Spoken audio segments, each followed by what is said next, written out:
encarnados e desencarnados aqui presentes. Fazer a leitura preparatória do livro Vida Feliz, ditada pelo espírito Joana de Ângeles, psicografia de Divaldo Franco. Ser pai ou mãe é uma grande responsabilidade. Cada criatura traz o destino que organizou para si mesma em reencarnações passadas. No entanto, ela nunca deixará de assimilar os exemplos vividos no lar pelos pais. A primeira escola é, pois, o lar. É este, por sua vez, é o resultado da conduta dos esposos que se devem esforçar para fazê-lo agradável, honrado e rico de paz. Abençoa teu filho com as tuas palavras e conduta, fazendo-te amigo dele em todas as situações. Os filhos, como todos nós, somos de Deus, e tu prestarás conta do empréstimo que te foi concedido para educar. Quando nesse momento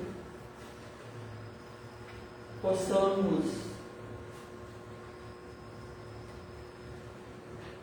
aliviar os nossos pensamentos,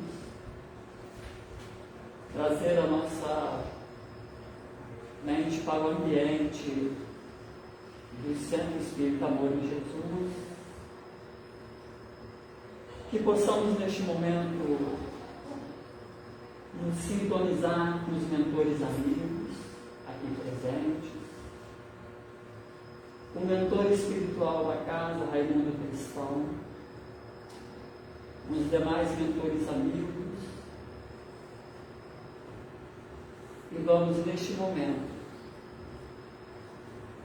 mentalizar a figura do nosso amigo incondicional de todas as horas, do nosso guia e modelo, o Mestre Jesus, para ele dirigirmos a nossa rogativa. Amado Mestre Jesus, queremos lhe agradecer por esta oportunidade de aqui estarmos para mais uma reunião de divulgação doutrinária do Centro Espírita Amor em Jesus. Agradecidos por essa oportunidade, que possamos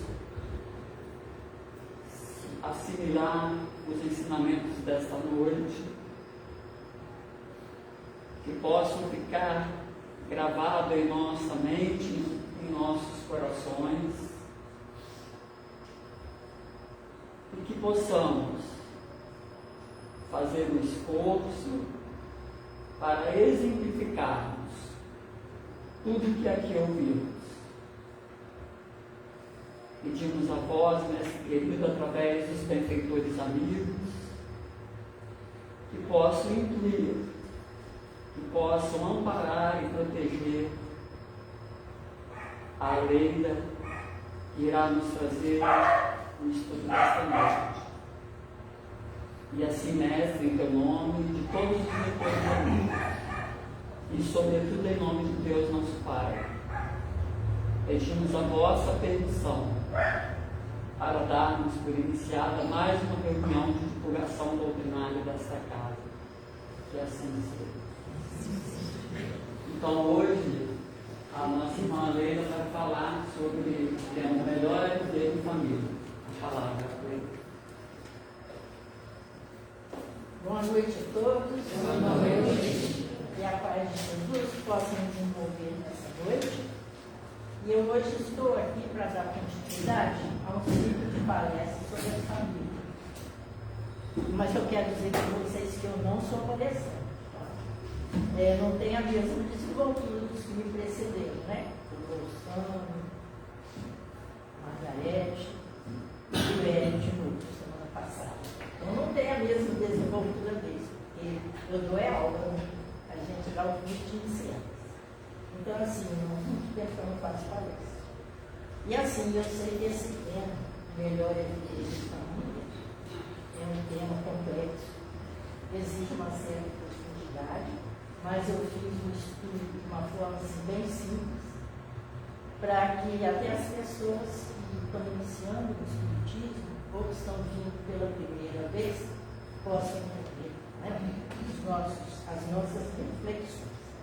Então, eu proponho hoje uma reflexão sobre a família, sobre casamento e sobre filhos. Tá? Então, assim, todo projeto reencarnatório do espírito, ele passa primeiro pela família. É onde irá nascer, com quem serão os seus pais, se terá irmãos. Né? Então, por aí a gente já vê o quanto é importante a nossa família. E é feita uma programação, antes de nós reencarnarmos, é feita uma programação para a vida do espírito. E os nossos encontros familiares não são obra do acaso, já estavam previstos nessa programação. Então, neste livro,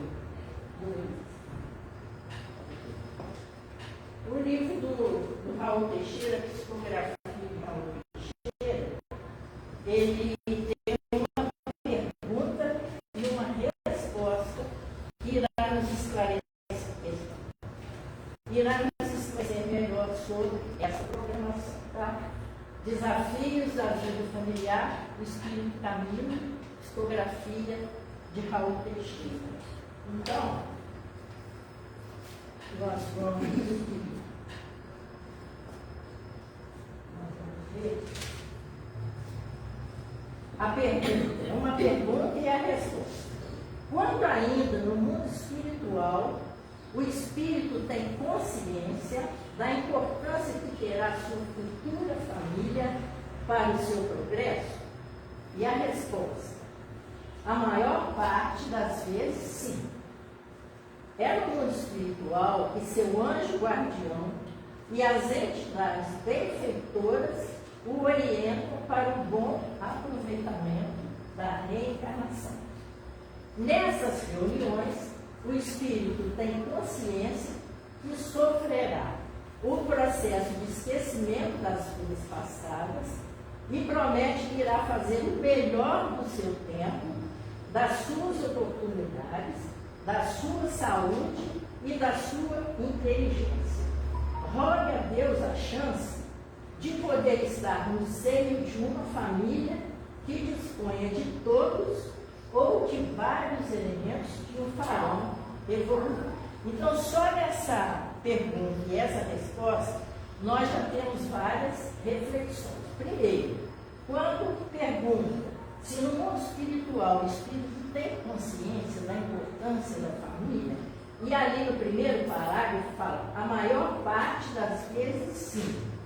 Porque tem espíritos um pouquinho mais atrasados, eles não têm discernimento para participar dessa programação. Como se fosse uma criança pequena, que os pais têm que escolher por ela. Ela não tem ainda condição de escolher o que ela vai fazer. Então, os pais escolhem por ela. Assim, os espíritos mais evoluídos traçam a programação. Por isso que falou ali, a maior parte das vezes, sim. Espero que nós todos tenhamos participado da nossa programação, né? Então, ali, quando fala também que nós prometemos que nós vamos fazer o melhor do nosso tempo, isso tudo a gente promete no mundo espiritual. Se iremos cumprir, vai depender do nosso livre-arbítrio, do nosso tempo, das nossas oportunidades, da saúde e da sua inteligência. Então, ali, nosso tempo, nós perdemos tanto tempo, né, com coisas que não nos fazem evoluir, né?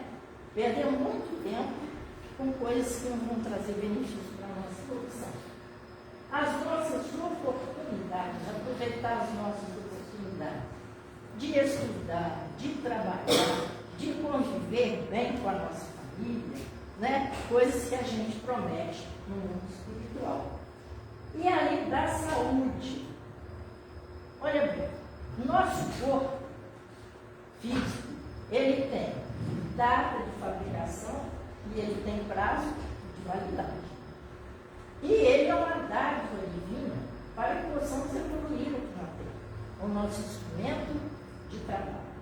Mas muitos de nós pressionamos o nosso corpo físico de fora para dentro, com vícios, com excessos, né, com indisciplina, então minando a nossa saúde, né, e de dentro para fora, com pensamentos negativos, com pessimismo, ódio, mágoa, revolta, ressentimento, favorecendo doenças psicossomáticas e outras. Então, nós vamos ter que responder, né, pelos males causados ao nosso corpo físico. É como se nós alugássemos um carro para uma longa viagem, né, e nós saíssemos em alta velocidade, né, e essa viagem, ela tem um roteiro, ela tem uma programação, ela tem duração, né, e nós saímos com o carro em alta velocidade, passando por buracos, passando por estradas, né, difíceis, íngremes. Então, nós vamos, além de estragar o carro, nós vamos ter que responder pelos danos que nós causaremos ao veículo, que não é nosso, né, e assim é com o nosso corpo, né? Nós iremos responder pelos danos causados ao nosso corpo físico, que afinal é o nosso instrumento de trabalho, né? E ali, quando fala que nós contamos a Deus a chance de poder estar no seio de uma família que dispõe de todos ou de vários elementos que o farão evoluir. Então, no mundo espiritual, nós podemos pedir, às vezes, uma família pobre, para que a gente aprenda a bater o nosso orgulho.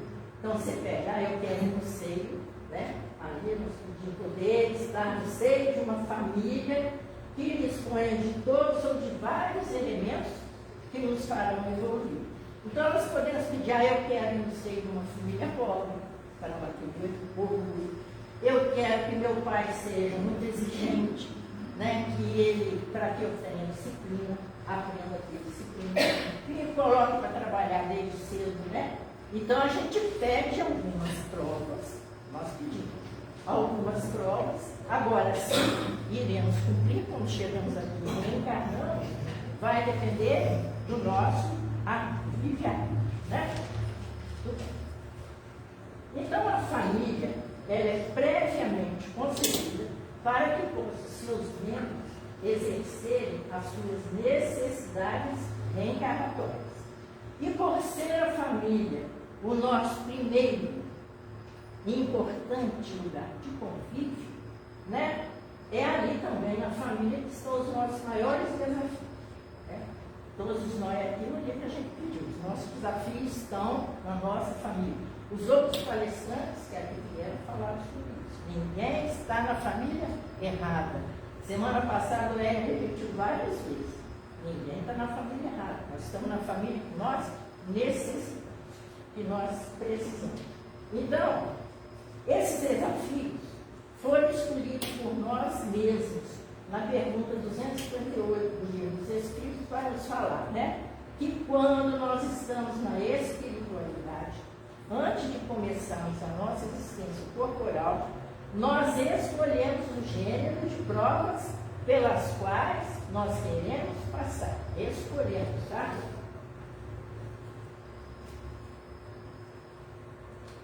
A pergunta 258 do Livro dos Espíritos.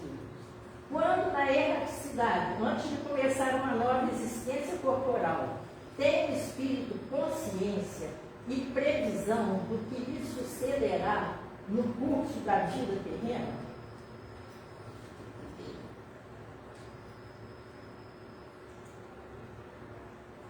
Ele próprio escolhe o gênero de provas pelas quais terá que passar, e nisso consiste o seu livre-arbítrio. Bom, é claro que a liberdade de escolher é o que nós vimos, né? Vai depender da evolução e do despertar do espírito. Se ele for um pouco mais evoluído, tem espíritos que não têm condição dessa escolha, né? Então, nessas situações escolhidas por nós mesmos, o nosso encontro com o passado ele é inevitável, né? Porque todos nós que compomos uma família, nós não estamos ali por mera convenção social. Nós estamos naquela família porque nós precisamos resolver, né, as nossas diferenças, né? Estamos juntos porque no passado laços familiares foram rompidos, né? Então, é porque alguém feriu alguém traiu alguém puxou o tapete de alguém, e essas situações, elas são dolorosas, elas deixam marcas profundas, deixam sofrimentos, né? Às vezes ódio, às vezes desejo de vingança. Então, as pessoas vêm juntos para se aceitar. Então, aqueles com os quais nós temos mais dificuldade de convivência e de relacionamento, é deles que virão as lições que nós teremos que aprender, tá? Dos familiares mais difíceis. O filho difícil, o pai autoritário, o esposo exigente, a esposa insatisfeita, né? De difícil trato, sogra, né? Às vezes uma sogra implicante. Então, essas criaturas mais difíceis da nossa família, as pessoas assim, mais difíceis da nossa família, não, eu mudei, mas só desculpa. Desculpa aquela falação. Então, assim, as pessoas mais difíceis da nossa família, é com essas que nós iremos aprender as lições que nós precisamos, tá? Então, por quê? Porque eles nos ensinam diariamente o exercício da paciência, da aceitação, da tolerância, né? Ou não, né? Se a gente aproveitar ou não. Então, quando eu estava fazendo a pesquisa para fazer esse estudo, eu ouvi um depoimento de uma palestrante de Brasília, Regina Borges, e ela contando a história dela com a filha, para vocês verem a rejeição. Ela ficou casada durante 10 anos e não teve filhos, não conseguiu engravidar. Após 10 anos, ficou grávida. Que alegria, né? Após 10 anos, engravidou. Ficou muito feliz com aquela gravidez, quando soube que era uma menina. Não, e aí ela teve que ficar de repouso. O tempo todo da gravidez, ela teve que ficar de repouso. Foi uma gravidez bastante difícil. E ela conversava com a filha no ventre e falava: minha filha, aguenta firme, que juntas nós iremos escrever uma linda história de amor. E aí a menina nasceu.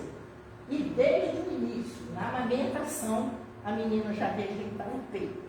Não aceitava nem o peito da mãe. Muito difícil para ela, né? Que esperou 10 anos e tal. E a menina foi ficando maiorzinha e não chamava a mãe de Regina.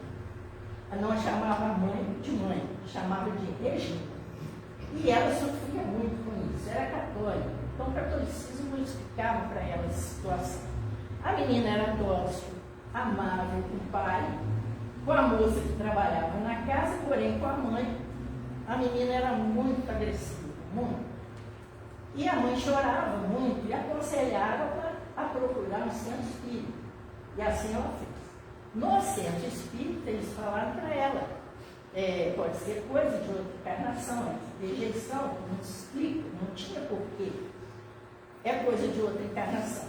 Conversa com ela à noite, quando ela estiver dormindo, o espírito, quando nós dormimos, nosso espírito se liberta, né? Nosso corpo é uma prisão para o espírito. Durante a noite, durante o sono, é a libertação do nosso espírito, né? Conversa com ela, fala: se eu te fiz alguma coisa, minha filha, você me perdoa. Eu não sei o que houve entre nós, mas me perdoa. E ela conversava, mas a menina continuou agressiva e falava: que não é o meu lugar. Eu não devia ter nascido nessa família. Eu não gosto da senhora. Eu vou embora um dia, eu vou embora dessa casa. E assim foi. Um dia ela escutou a menina conversando com a funcionária dela e falou assim: eu detesto esta mulher. Eu detesto ouvir o som da voz desta mulher. E ela disse que aí foi assim, né, muito triste para ela. Esta mulher era ela, e estava com todo amor para dar aquela criatura, e a menina não aceitava. E a menina, muito inteligente, cresceu, uns 15 anos, uma faculdade ambulante dos Estados Unidos veio ao Brasil para escolher 5 estudantes para um projeto deles. E escolheram a mim. Aí ela disse que chorou muito e pensou, agora sim, agora nunca mais nós vamos viver sob o mesmo teto. A hora que ela for, se sentir com liberdade fora de casa, não volte. E aí no centro espírita, os espíritos esclareceram para ela. Falaram com ela, olha, minha, você fez tudo o que podia, a sua parte você fez. Ela não te aceita. Então, o que nós pudemos fazer foi afastá-la de você para que ela não perca essa encarnação. Então, tiraram a menina de propósito, a espiritualidade encaminhou para que ela fosse mesmo ficar longe da mãe, para não ia resolver a questão nessa encarnação. E aí, assim foi, a menina ficou por lá, ela arranjou emprego e vem ao Brasil uma vez, uma semana, uma vez por ano. Já consegue chamar a Regina de mãe, mas assim, longe uma da outra. Provavelmente elas voltarão, Às vezes a menina como mãe da Regina.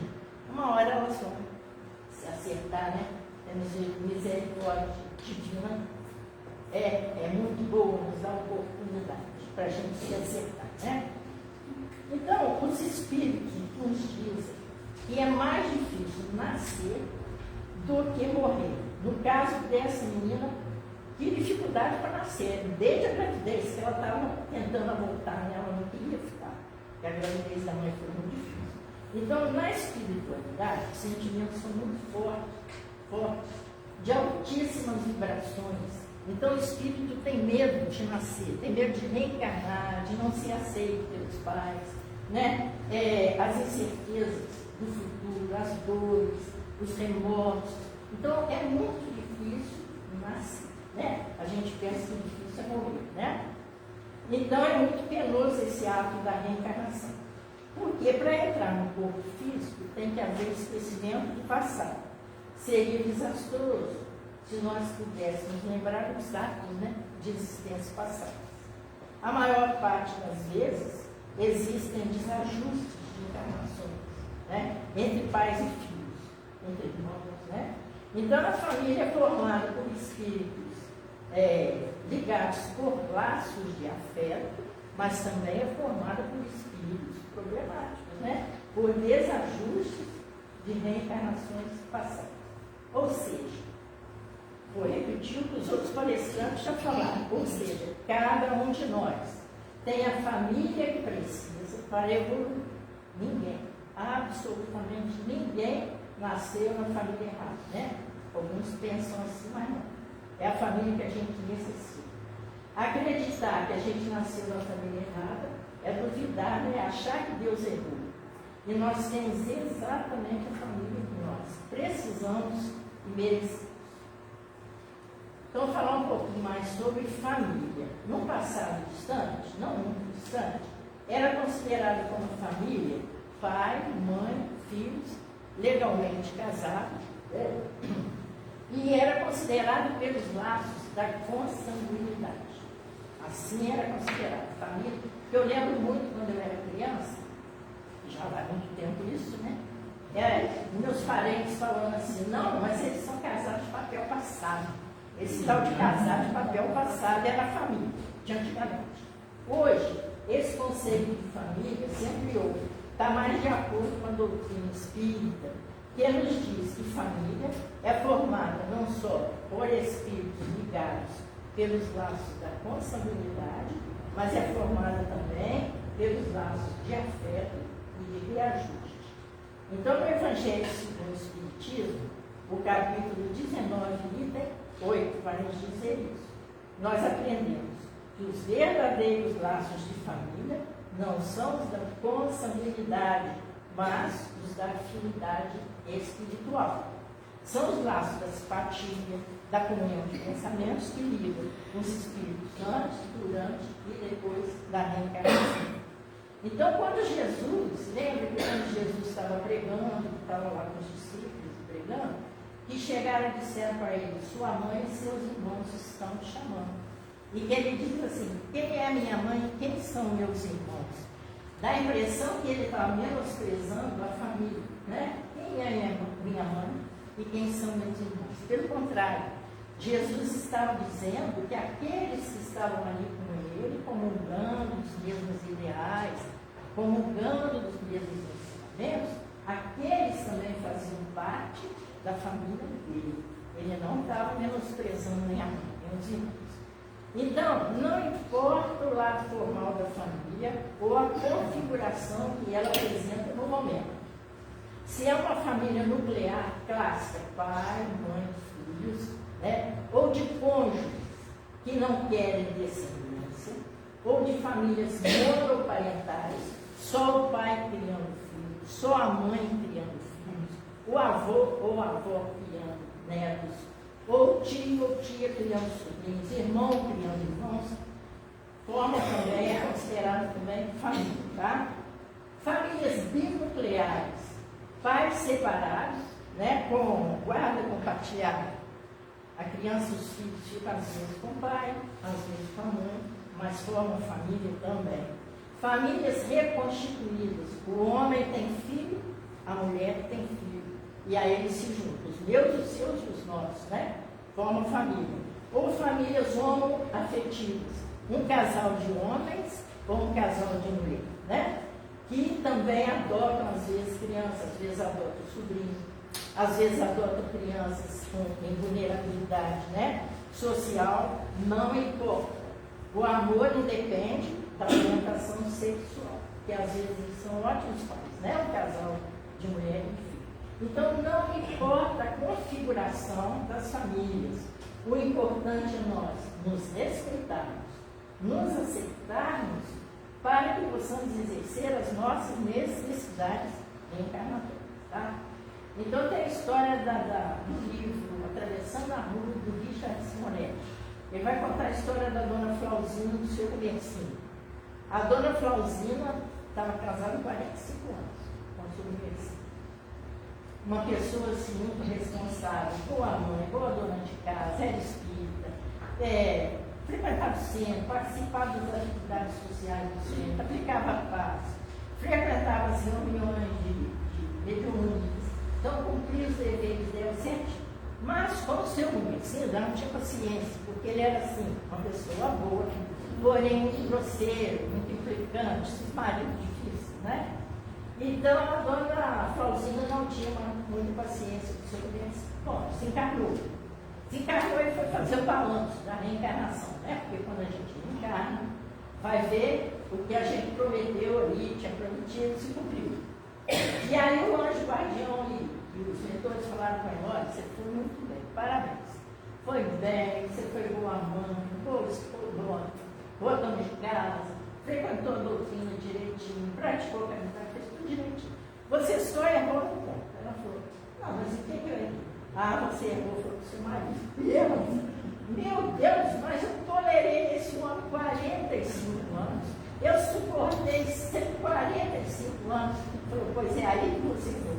Porque você vai voltar com ele, você aprender a amar. Você suportou, você tolerou, mas agora você vai amar. Quando você aprender a amar, não modificar aquele gênio grosseiro, aquele gênio dele, se ela amasse, né? Talvez amolecesse aquele coração endurecido. Então vocês vão voltar, não é por aí. Então a gente tem que exercer as nossas necessidades reencarnatórias. A da dona Flauzina era amolecer aquele coração endurecido. Bom, então vamos falar um pouco sobre o casamento, né? Que é a união de dois seres. E é importante que a gente lembre que o Espiritismo fala dois seres. Não fala homem e mulher. A união de dois seres. E por uma ordem natural, duas pessoas se conhecem, enamoram, casam e têm filhos. É a ordem natural, às vezes inverte, né? Mas são duas pessoas que vêm de famílias diferentes, com costumes e hábitos completamente diferentes, valores morais diferentes, nível social às vezes bem diferente, capacidade intelectual também. Então, assim, tem tudo para dar certo, né? Tudo para dar certo. Difícil, né? Além do que, a gente ainda tem que aprender a viver com a família do outro também, né? Tem isso também. Nós casamos, tem que aprender. Então, é difícil.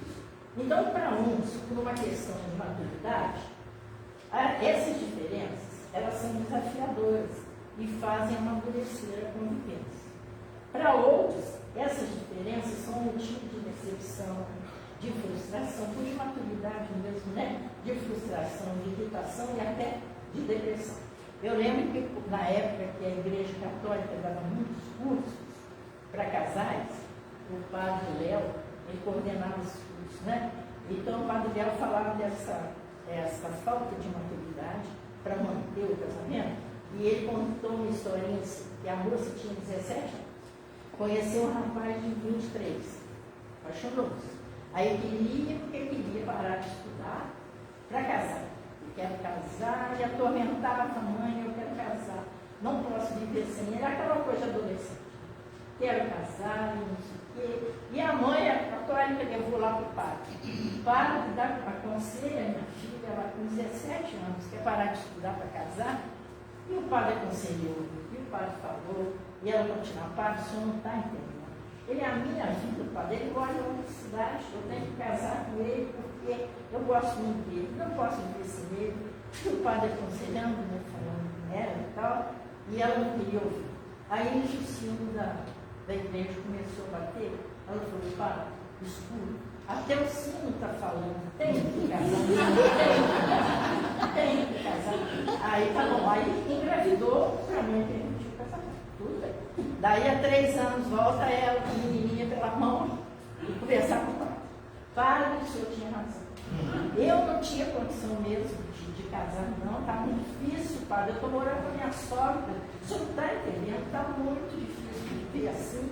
Eu queria que o senhor conversasse com a minha mãe, pedisse a ela para voltar para casa, e o padre, minha filha, mas agora você está com essa criança tão linda, tem que fazer pronto e tal. E ela rebatendo. O padre cansou, o sino começou a bater, o padre falou, escuta minha filha, o que o sino está falando? Tem que aguentar. E assim, né? Então, bom, vamos voltar lá na ordem natural do estabelecimento. Duas pessoas se conhecem, enamoram, se casam e têm filhos. Vamos lá no enamoram-se. As diferenças não são consideradas nesse período, né? Quando está enamorado é uma coisa linda, né? Então, as pessoas, ele não percebe os defeitos do outro. Né? Se fica sério, não percebe os defeitos. Por isso que falo que o amor é assim. Até porque quando estamos namorando, eu lembro bem quando eu namorava, a gente só quer ver mostrar o melhor de nós mesmos, né? Assim, a gente se arruma, se perfuma, vai lá, escova de cabelo, colocamos nossa melhor roupa, né? Nós somos educados um pouco, né? Procuramos mostrar o melhor de nós. É ou não é? Até brigam com o outro, mas, né? Daqui a pouco estão bem de novo, está tudo certo. Então se casam. E essas diferenças que pareciam assim, que não foram consideradas no namoro, com a convivência sob o mesmo teto, vão aparecendo. E aí precisa ser contornado, é a coisa da maturidade, né? Por quê? Coisa pequena, às vezes. Um gosta de dormir com a luz acesa, o outro gosta de dormir com a luz apagada. Um gosta de dormir com a televisão ligada, o outro gosta de silêncio para dormir. Um é organizado, o outro é espaçoso. São as pequenas diferenças. Tem as grandes. Os valores morais são diferentes. Às vezes, religiões diferentes, né? É convivência com a família, com o sogro, aquela convivência difícil que nós sabemos, né? Muitas vezes. Então, tem aquela ilusão também, assim, esperando que o outro mude, né? Não tem esperança que o outro vá mudar. A mãe da moça fala, minha filha, vocês brigam muito, vocês vão casar, estão brigando muito. Minha mãe, quando nós nos casarmos, eu mudo ele.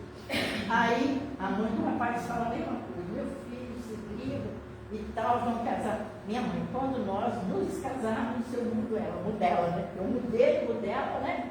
E acha que a pessoa vai mudar. Mas não dá para encaixar o outro no molde, né?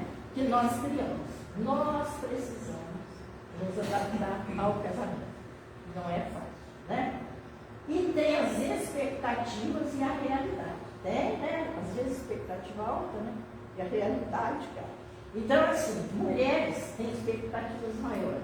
Até porque, qual é o apelido que se dá a uma menina? A princesa da casa, a princesinha do papai. O que que uma princesa quer? No mínimo, ela quer casar com o príncipe. Que seja bonito, que seja educado, que seja romântico. Quantos homens vão ser precisos para dar um príncipe, né? Então, o homem tem expectativa menor. Ele quer que cozinhe bem, igual a mãe, né? Que seja boa dona de casa, que fale pouco. Expectativa do homem é menor um pouco. Mas, aí tem história, eu gosto de contar história, gente. A Mara fala igual. Eu gosto de contar história quando eu estou dando aula, eu gosto de contar essas histórias. Né, Lacá? Então, tem a história do menino que todo dia a secretária da casa ia levá-lo para a escola. E aí ele passava em frente a uma padaria, e as padarias que estão as mesinhas lá de fora. Passava na padaria e escutava as pessoas falando assim, me vê um pingado aí. E ele escutava aquilo. Na cabecinha dele, pingado, era um sorvete de 3 bolas, sabe? Com cobertura, que ficava pingando. E nós sabemos que pingada é leite, uma média de leite, um pouco de café, né? Esse é o pingado. E o menino falou um dia, eu ainda vou pedir um pingado. E juntou um dinheirinho. Um dia acabou, se não foi. Né? O que ele está falando? É a média de café. Ele fala. Não, pegado que eles pedem no botiquim, eles falam na padaria, no botiquim, é uma média de café e pingar um pouco. Que é o contrário do que eu falei. É o contrário. Então tá. O pingado é esse, a média de café um pouquinho. Então, o menino juntou o dinheirinho e falou, uma hora eu vou pedir um pingado. Em pé. Aí juntou aquele dinheiro, deixou na mochila. Um dia que a moça não foi buscar, ele passou na padaria e foi eu peço um pingado. Então, quando a moça atendente trouxe, ele olhou e falou, ué, mas é isso ali? Na minha casa? Na minha casa tem. Então, nós devemos ter cuidado com os nossos pingados, né? Sabe aquele príncipe encantado? Esquece. Aquela mulher que fala pouco? Esquece. Então, nós vamos nos contentar com os pingados que nós temos. Nós temos pingados, né? Então, assim, Martim Peral, agora vou falar assim, Martim Peral fez uma classificação à luz da doutrina espírita para fins didáticos e nos disse que existem 5 tipos de casamento, à luz da doutrina espírita. Tá? Casamentos acidentais, casamentos provacionais, sacrificiais, casamentos afins e casamentos transcendentais. Então, vamos ver.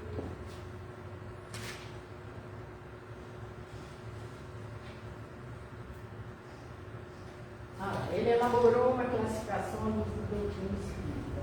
Então, são 5 tipos de casamento: acidentais, provacionais, sacrificiais, afins e transcendentais. Então, aqueles casamentos acidentais são aqueles que são assim, por exemplo, José se programou para casar com a Maria, mas ele conheceu a Rosinha. A Rosinha era mais bonita, mais malhadinha, às vezes tinha mais dinheiro também. Então ele se casa com a Rosinha, não estava na programação de vida dele, né? Ele foi fruto da paixão, da beleza física, são decisões imediatistas, né? Não estavam tão dentro da programação reencarnatória de José. Então esses casamentos assim, eles são acidentais, né? Geralmente são fruto da beleza física, de uma paixão. Os casamentos provacionais. Emmanuel nos diz que 90% dos casamentos aqui no planeta Terra são provacionais. Por quê? Nós estamos num mundo de provas e expiações, né? Então, nós estamos unidos ao nosso cônjuge por necessidades evolutivas para reeducarmos com a convivência. Então, às vezes, a gente casa, né, o marido é alcoólatra, ou a esposa, né, ou tem vícios, ou são pessoas, né, agressores. Então, às vezes, são péssimos pais. Esses são casamentos provacionais. Né? Muitos casamentos são assim, segundo Emmanuel, 90%. Né? Mas se nós soubermos exercer o amor, no caso lá da dona Flauzinha, soubermos exercer o amor nessas provas tão difíceis, já teremos dado um grande passo no caminho da nossa evolução. Né?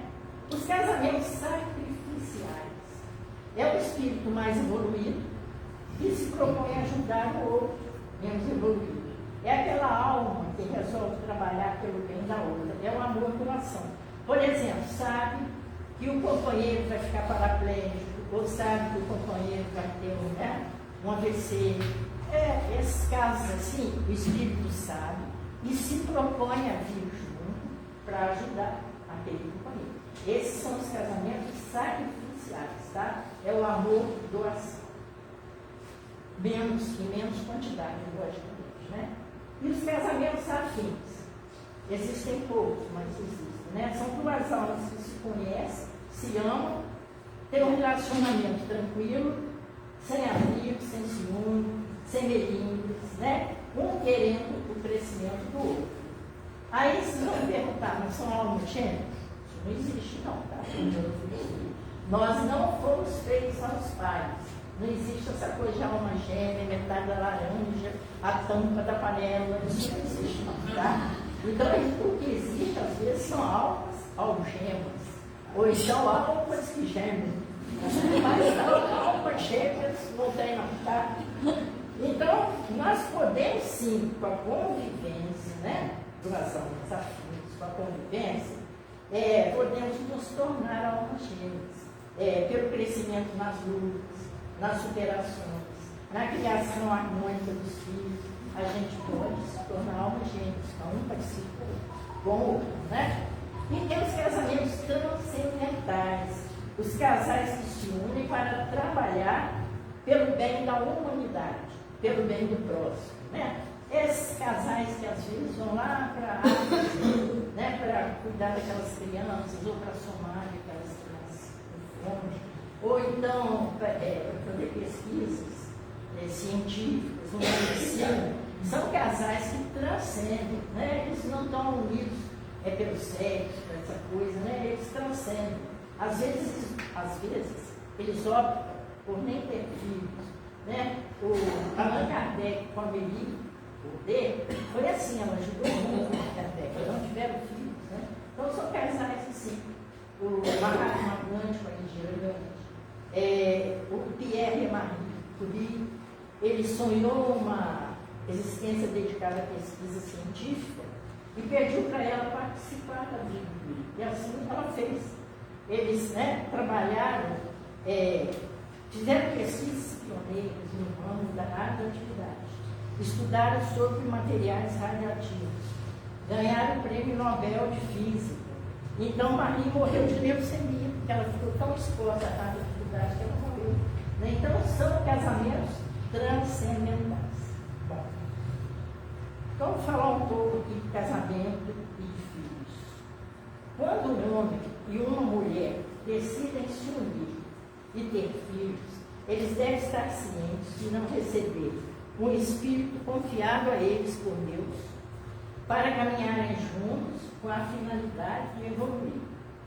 Tanto que no livro dos Espíritos vai falar que paternidade e maternidade é uma missão, né?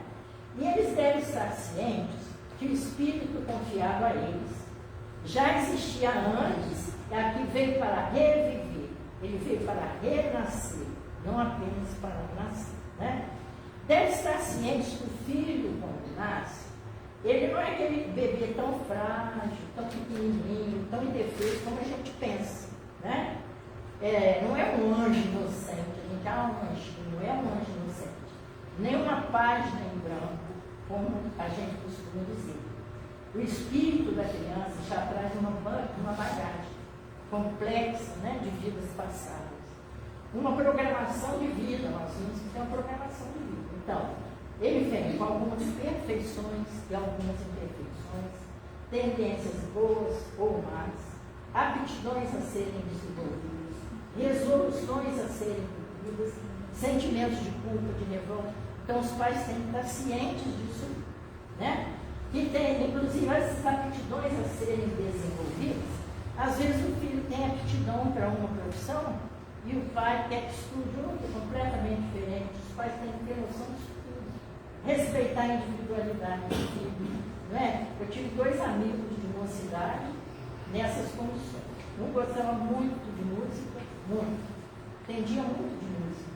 E na época que eu era assim, tinha as orquestras dançantes, né, que faziam sucesso. Eu tinha muita vontade de montar uma orquestra, teria toda a condição, porque entendia de música.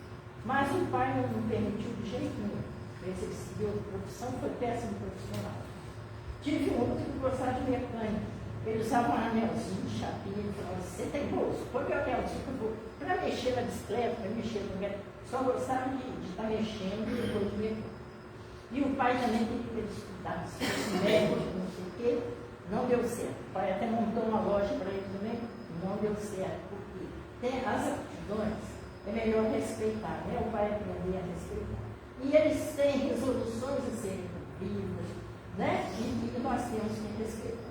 Então, os pais devem estar cientes ainda que produzem apenas o corpo físico e não o espírito do filho. Por quê? Somente as características físicas são herdadas dos pais. É a cor da pele, a cor dos olhos, a cor do cabelo, traços fisionômicos, se é gordo, magro, se é alto, baixo, se tem predisposição para essa ou aquela doença. Isso aí, os filhos herdam. Geneticamente herdam isso aí.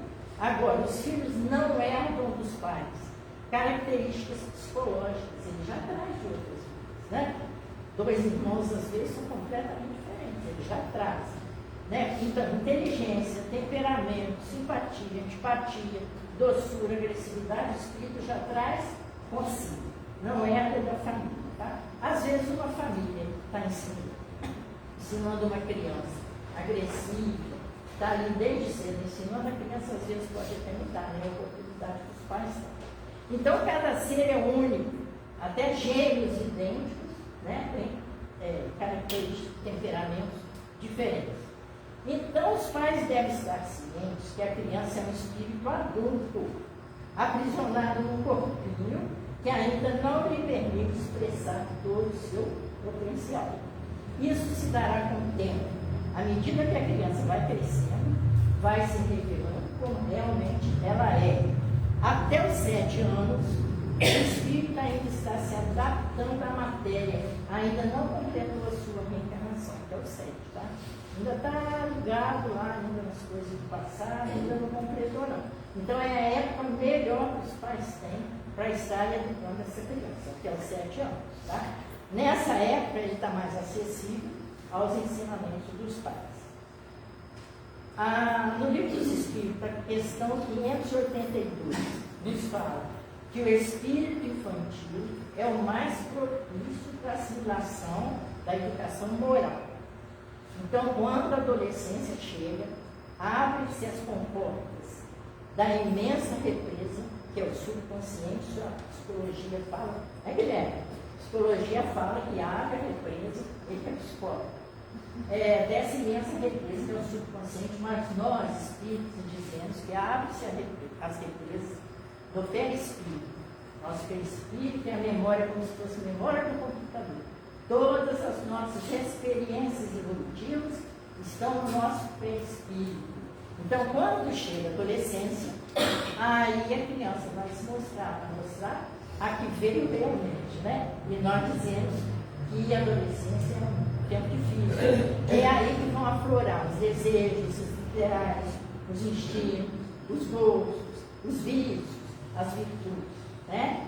E aí, né, a gente fala que os adolescentes são difíceis, instáveis, mas é a época que eles precisam mais apoio dos pais, né?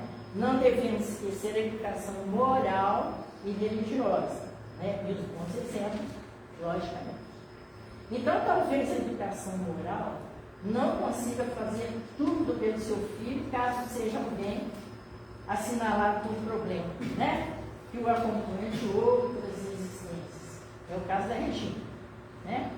Ela fez a parte dela. Então, você fez, caso você não consiga fazer tudo pelo seu filho, ela até pôde, né? Fique tranquilo, né? Fique tranquilo, né? Faça a sua parte, né? E deixe que seja tranquilo. Porque a família é a nossa universidade. Ou recebemos o diploma, ou não concluímos o curso. Vamos ter que voltar para concluir o nosso curso. Bom, então para finalizar, está na hora, vou contar para vocês a história do pintor. Mais uma história. A história de um pintor. Ele queria pintar um quadro, que fosse a obra-prima do mundo. Aquele quadro que fosse assim a coisa mais bela do mundo. E aí ele saiu de casa para procurar inspiração. Ele queria pintar a coisa mais bela do mundo. Encontrou-se um poeta. E o poeta falou para ele, o poeta é uma pessoa sensível, eu estou te achando preocupado, o que te preocupa? Ele falou, é que eu quero pintar a coisa mais bela do mundo. Estou procurando inspiração. E o poeta falou, pinte o amor é a coisa mais bela do mundo. Aí ele ficou satisfeito, só que depois ele se deu conta, como é que eu vou materializar o amor em um quadro? E andou mais um pouco e encontrou-se com um sacerdote. E o sacerdote perguntou também, está preocupado? Ele falou, é que eu quero pintar um quadro com a coisa mais bela do mundo. E o sacerdote disse para ele, pinte a fé. A fé é a coisa mais bela do mundo. E aí, mesmo dilema, mas como vou materializar a fé e o amor em um quadro? Continuou andando e encontrou-se com um combatente de guerra, um ex-combatente de guerra. E o ex-combatente de guerra, cansado, né, daquilo que ele viu na guerra, sensível também, perguntou para ele, por que você está preocupado? É porque eu quero pintar a coisa mais bela do mundo. E aí o combatente de guerra, o ex-combatente de guerra, falou, pinte a paz. A paz é a coisa mais bela do mundo. Mas ele foi para casa e ficou mesmo, né? Difícil. Então o amor, né? A fé e a paz. E aí, quando ele chegou no portão de casa, a esposa estava lá, deu um abraço nele. E nos olhos da esposa, naquele abraço, ele viu o amor. E o filhinho veio correndo, abraçou as pernas dele, e naquele abraço pleno de confiança, ele viu a fé. Entraram, né, para casa e lá dentro, na paz ali, ele encontrou a paz. Então, que nós possamos também fazer na nossa família, no nosso lar, a coisa mais bela, onde nós possamos praticar o amor, vivenciar a fé, para encontrarmos a paz. E que Jesus possa também estar aí junto conosco. E eu desejo a todos um feliz Natal, Jesus em nossas vidas.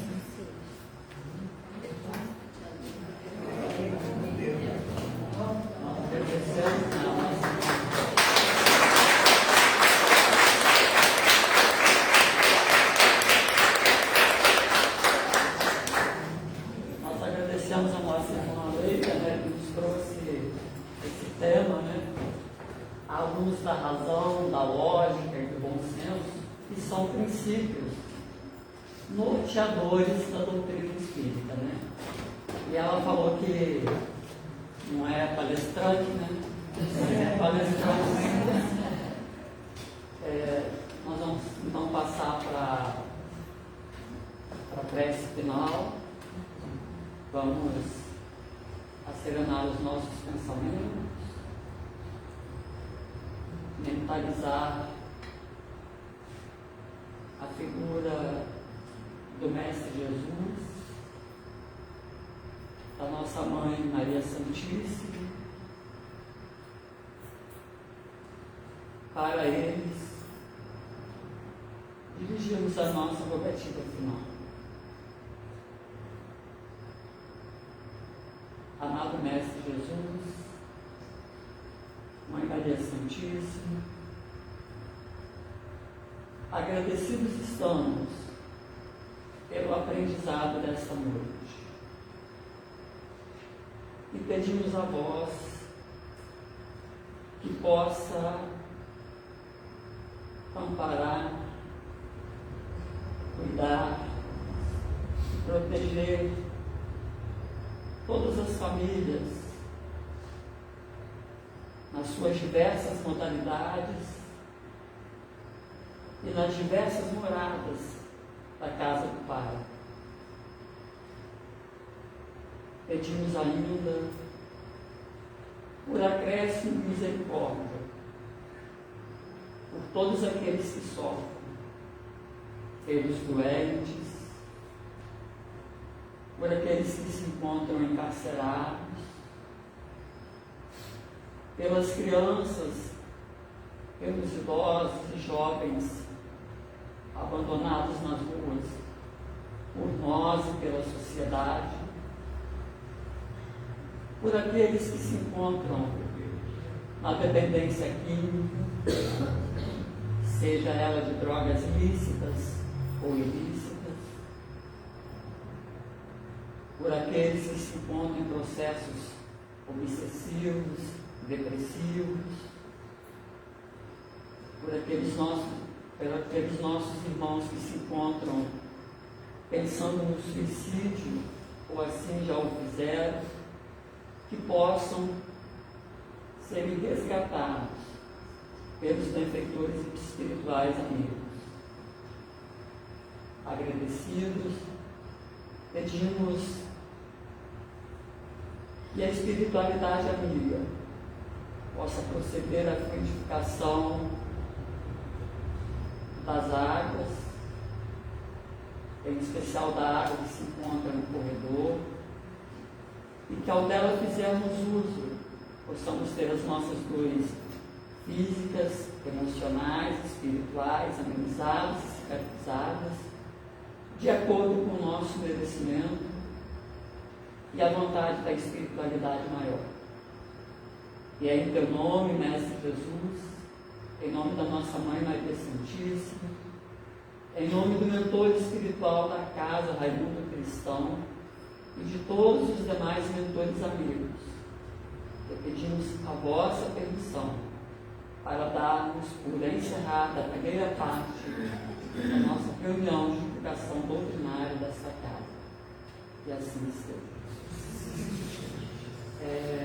A Kátia vai trazer uma palavra para vocês. Vou passar antes a equipe de face. Zezinha, inteligente, a Zelinha, a Cissa e a Alceli. Na porta aí. Boa noite a todos. Boa noite. É um prazer recebê-los novamente aqui em nossa casa. Nós estamos às vésperas do Natal, né? Do nascimento de Jesus, que é o que na verdade a gente deve comemorar. Né? Mas, como todo Natal tem um presentinho, a gente também vai dar um presente para alguns. Infelizmente a gente não tem condição de dar para todos, mas alguns. É por isso que vocês receberam esse númerozinho aí. Alguém está sem o número? A mensagem lá do Rodrigo escreveu o número. Todo mundo recebeu? Isso. De 1 a...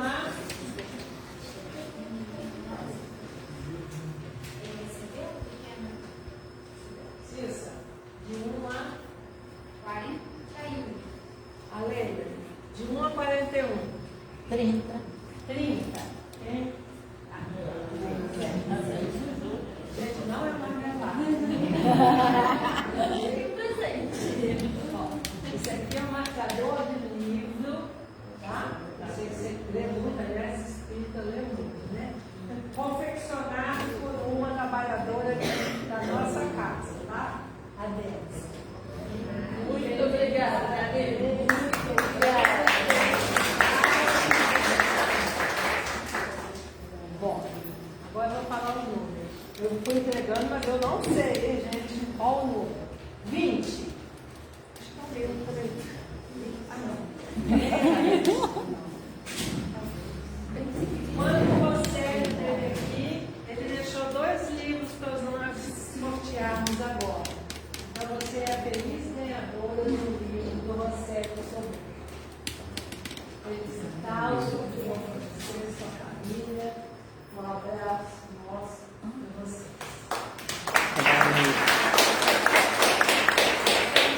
Mais um marcadorzinho de livro, número 40. Luna.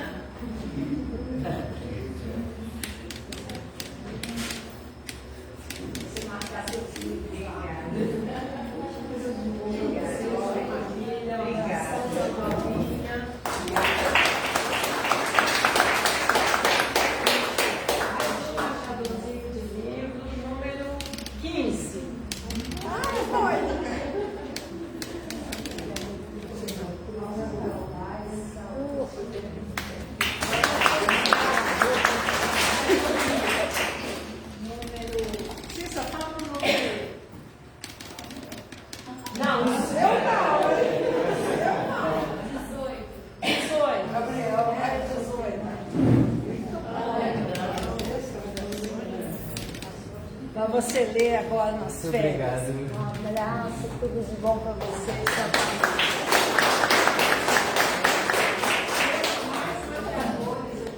Livros número 25. Olha só.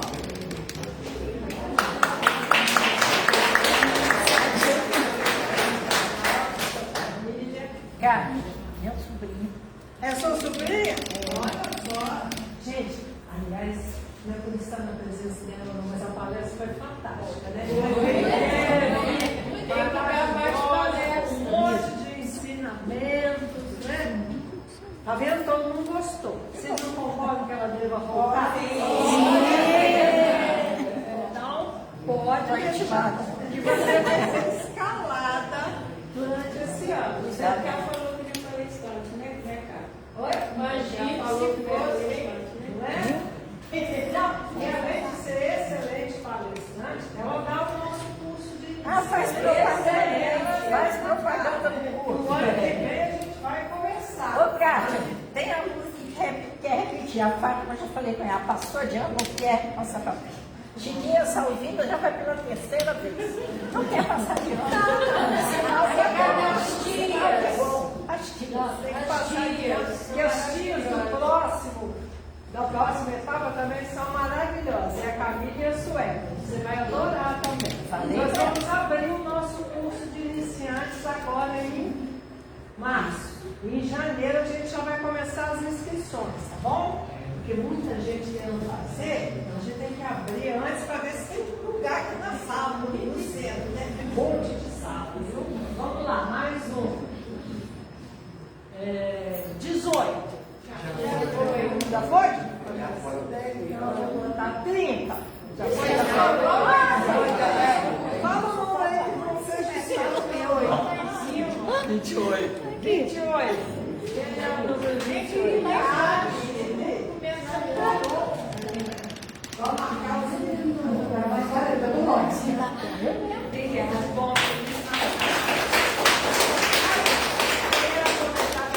Nós ainda temos duas agendas, que é um excelente presente de Natal, porque não tem aquele problema de trocar. Ai, não gostei da cor, esse tamanho não é o meu.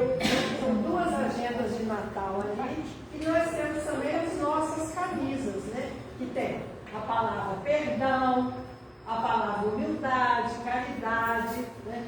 Cada um tem um dizer muito interessante. Então vamos lá para o nosso último sorteio, número 39. Quem é 39? Vai para grande. Só vai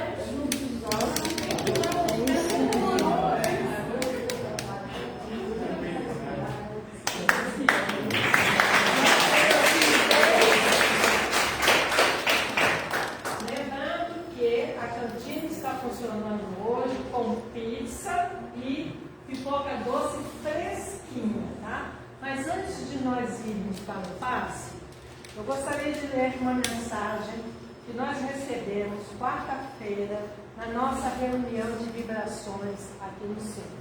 É uma reunião fechada, onde nós nos reunimos para vibrar pelos encarnados, pelos desencarnados, pelo planeta todo, aqueles nomezinhos que vocês colocam na caixinha de preces, nós vibramos por ele, nos reunimos, fazemos orações.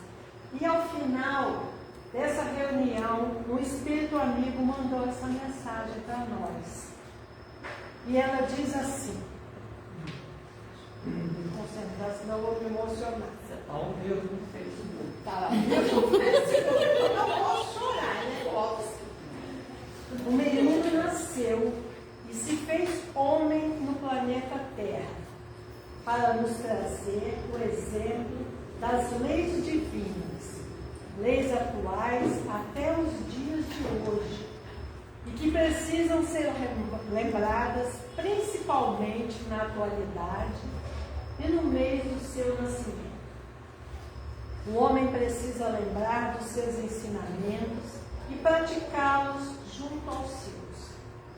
O ser humano hoje sente-se só devido à ausência desses conhecimentos sobre a vida do Mestre Jesus. Por isso se faz necessário o exemplo de todos. Praticar mais o amor ao próximo, como Jesus nos ensinou e nos ama. O exemplo de simplicidade, de humildade e do amor maior que Ele nos trouxe precisa ser resgatado. Precisamos levar a esperança de dias melhores para os que se encontram perdidos.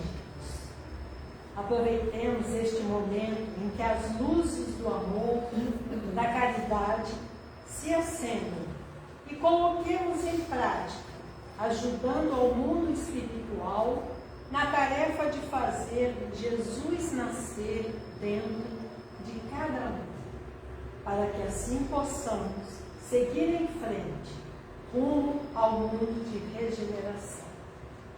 Que a paz do Cristo reine em todos os corações. E é isso que a nossa família SEAGE, Centro Espírita Amor em Jesus, deseja a todos vocês. Que vocês saiam daqui levando o carinho, o amor, a união, a fraternidade, que a espiritualidade superior vem trazer todos os dias para nós, que está sempre presente em nossas vidas. Que possamos retribuir todo esse amor, amando ao próximo, fazendo o bem ao próximo. Essa foi a mensagem nos passada por um espírito amigo, quarta-feira. Então, desejo a todos vocês, a todos os seus familiares, e desejo também a todos do planeta um Natal de muita paz, muita luz, com Jesus no coração. Uma boa noite a todos.